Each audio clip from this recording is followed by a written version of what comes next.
Chaque année, il faut savoir qu'il y a 150 000 tonnes de jouets qui sont mises sur le marché et en parallèle, 100 000 tonnes qui sont jetées à la poubelle.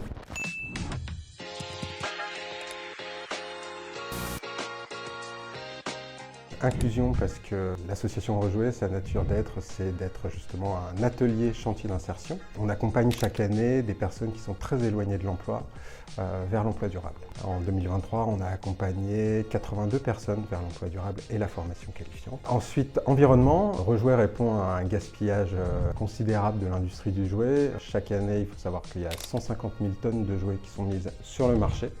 Et en parallèle, 100 000 tonnes qui sont jetées à la poubelle. En 2023, Rejouer a collecté 32 tonnes de jouets et ces 32 tonnes ont été triées puis valorisées par les salariés en insertion. Solidarité, en 2023, on a remis 82 000 jouets en circulation et donc on met à disposition des jouets de seconde main de qualité à prix réduit, puisque c'est environ à 40% du prix neuf.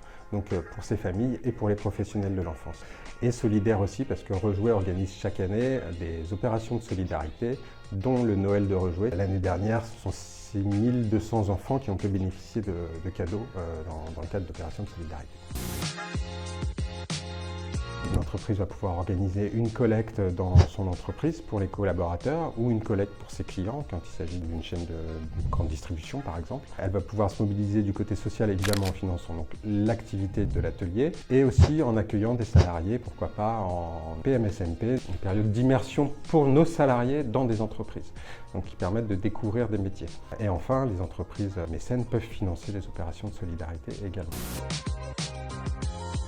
Rejouer existe depuis le 8 mars 2012 et le 8 mars c'est la journée internationale du droit des femmes. Et c'est pas un hasard en fait si ça a été créé le 8 mars, c'est que vraiment dès la création, la fondatrice Claire Tournefier avait identifié les freins socio-professionnels que pouvaient avoir les femmes qui étaient plus importants que les hommes et vraiment souhaitait s'engager sur ce point-là. Et c'était une priorité en 2012 et ça l'est toujours aujourd'hui en 2024. Agir et agir très concrètement en fait, parce que quand on s'engage aux côtés de Rejouer et quand on soutient Rejouer, on va agir sur l'emploi inclusif au niveau d'un territoire, on va agir sur la gestion des déchets au niveau d'un territoire et on va agir sur la solidarité encore une fois sur un territoire. Donc c'est hyper concret, parfois on peut peut-être se sentir un peu dépassé sur comment on s'engage, etc. Mais en fait, il y a plein d'initiatives proches de chez soi et quand on s'engage, on voit les résultats très vite et très concrètement.